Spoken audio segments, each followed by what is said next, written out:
Welcome to 3M's presentation on the ABCDs of fall protection. This presentation is based on current United States federal requirements. Always consult user instructions and follow local laws and regulations. 3M owns all rights in this presentation, and digital recordings or other reproduction is strictly prohibited without permission. In this presentation, we will talk about anchors, body support, connectors, and the need for descent and rescue. Some of the key definitions that are important to understand for those engaged in fall protection activities are authorized persons. Authorized persons are persons approved or assigned by the employer to perform a specific type of duty. A competent person is one who is capable of identifying existing and predictable hazards, and most importantly, one who has authorization to take prompt and corrective measures to eliminate them.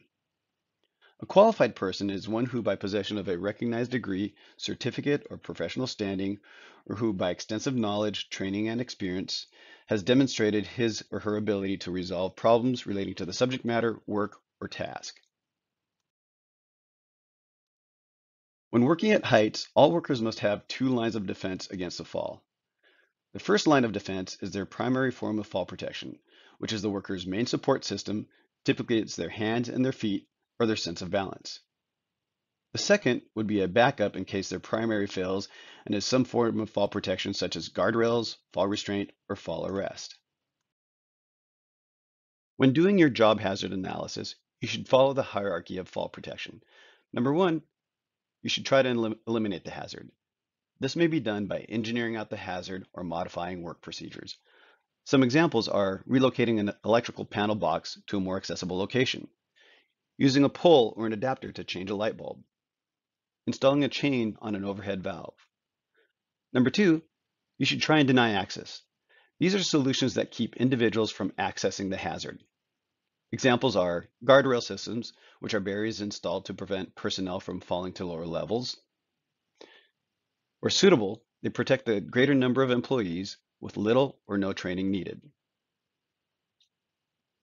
Thirdly, fall arrest. This is the last resort. This requires the greatest amount of training and responsibility. This means that the worker must wear equipment that allows for a connection between the worker's harness and an anchor point that is designed to stop a fall and minimize injury after it has begun. Proper training and diligent communication is important. And lastly, administrative controls. These are work practices and procedures designed to warn a worker before he or she approaches a fall hazard. It is the least efficient means of fall protection. Here you can see some examples of engineering out the hazard. On the left is the pole with the adapter to change a light bulb. On the right is a chain on a valve. These are examples of denying access. Guardrail systems prevent the worker from accessing the hazard, and fall restraint limit the fall distances because they can't reach the edge. Fall arrest is the last resort. It is a system that allows a worker to fall and is designed to reduce the impact forces placed on the worker's body. To remember the main components of an active fall arrest system, just remember A, B, C. A is anchorage. A secure point of attachment, anchorage connectors will vary. Body support means it's a harness that's designed to distribute the forces across the body to provide a connection point on the worker for personal fall arrest systems. C, connectors. Connectors are lanyards or self-retracting devices that connect a worker's harness to the anchorage. The ABCs are part of a complete fall arrest system. You can't have one without the other.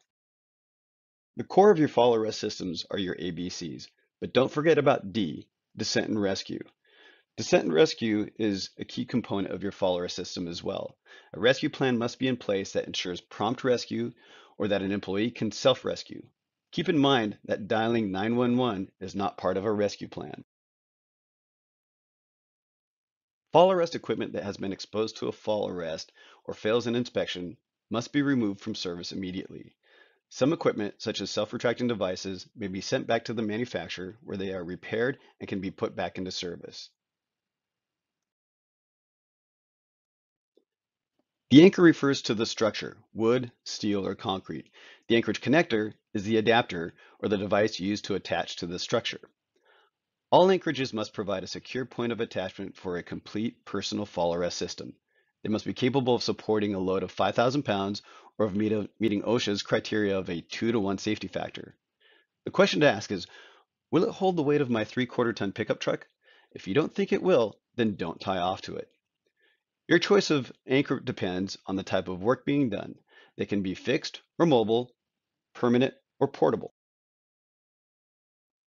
There are two types of anchor points, non-certified and certified. Non-certified or improvised anchors are off-the-shelf solutions that are attached to structures using a person's best guess. They must be rated for 5,000 pounds, and you should ask yourself, will it hold the weight of my full-size pickup truck, usually a 3/4 ton? If you're not sure, then don't tie off to it. In order for anchors to be certified, it must be designed and installed by an engineer and maintain a 2-to-1 safety factor. Keep a list that identifies where certified anchors are located and identify them to be used only for fall arrest. In other words, not for lifting. And you should document frequent inspections.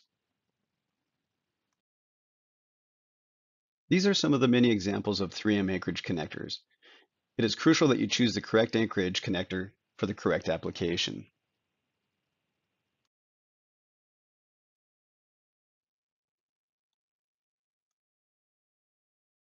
Full body harnesses originated from mountaineering sit-style harnesses, which provided a more suitable distribution of the impact forces on the body compared to a waist belt. Their design moved the impact forces from internal organs around the waist to major bone and muscle groups around the pelvic girdle. Harnesses are advantageous over body belts because they better distribute the forces, they allow for prolonged tolerance of suspension, they decrease serious injury potential, they put the worker in an upright position, and it makes it easier for rescue. Keep in mind that OSHA 1926.502 states that personal fall arrest systems shall limit the maximum resting force on an employee to 1,800 pounds when used with a full body harness. Harnesses should be inspected prior to each use and at least once a year have a documented inspection by a competent person. You should check the 4 key components of a harness. Labels. Labels should be present and fully legible. Check the hardware. Make sure that it is free from rust, pitting, or corrosion. Make sure that the plastic components are not damaged, broken, or distorted. Check the webbing. Check for frays, cuts, tears, burns, abrasions, paint, or contaminants that conceal the fibers. Check the stitching. There should be no broken, loose, or missing stitches. Harnesses can be cleaned with mild soap and water and then air dried. Harnesses have a working weight capacity of 130 pounds to 310 pounds. DBI Sala and Protecta harnesses are tested to 420 pounds. At a minimum, a harness must have a dorsal D-ring for fall arrest, normally referred to as the back D-ring. All other D-ring configurations are optional and dependent on the work to be done.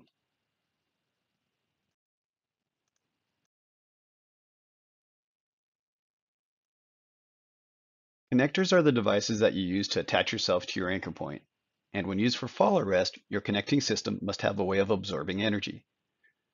Examples are lanyards, hooks, carabiners, and self-retractors. When used for fall arrest, lanyards must have a means of absorbing energy, limiting the forces on the body. Additionally, they need to reduce the forces to less than 1,800 pounds according to OSHA and 900 pounds according to ANSI. There are many different styles of lanyards, and the most common is a single leg with an external shock pack. The twin leg with an internal shock pack or stretch style is common in many different types of industries.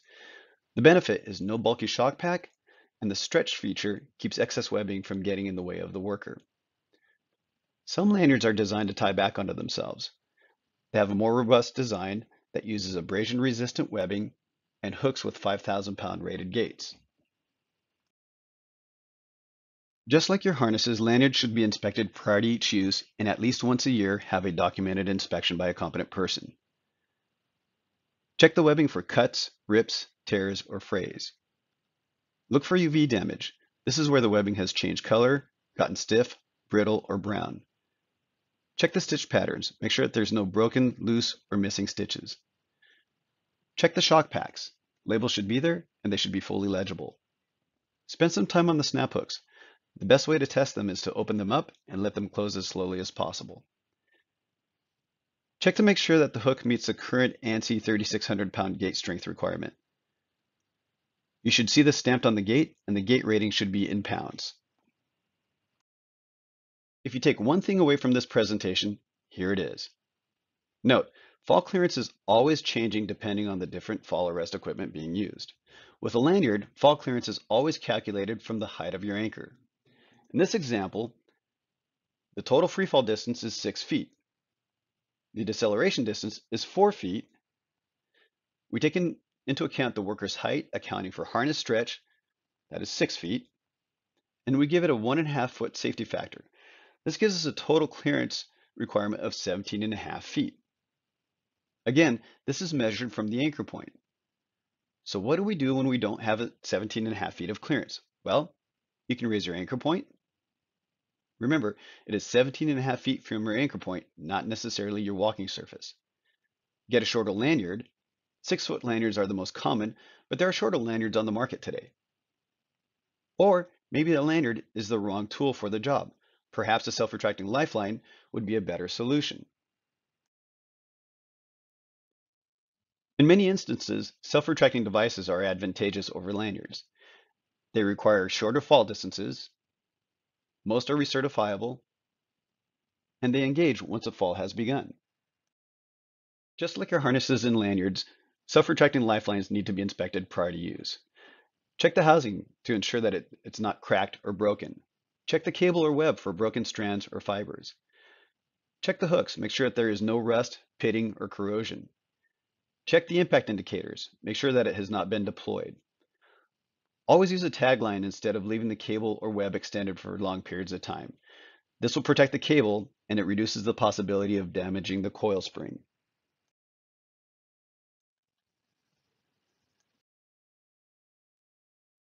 OSHA states that the employer shall provide prompt rescue or shall assure that employees are able to self-rescue themselves. ANSI states that employees shall develop and maintain a written rescue procedure for every location where an active fall protection system is being used. This means that you should have a rescue plan and that you should practice that plan to rescue. What is prompt rescue? Well, it means that it must take place within 6 minutes, but every rescue situation is dependent on location and environment. Why is prompt rescue important? Well, there may be injury. 1910.151 suggests that medical aid should be rendered within 4 to 15 minutes. If it's potentially life-threatening, then 4 minutes. OSHA does not state a time frame. Suspension trauma is considered life-threatening. When providing rescue, keep it simple, safe, and planned. Here are some characteristics of a good rescue system. You never want to cut a line, never improvise. Again, keep it simple. Document any update as the situation changes. Be prepared.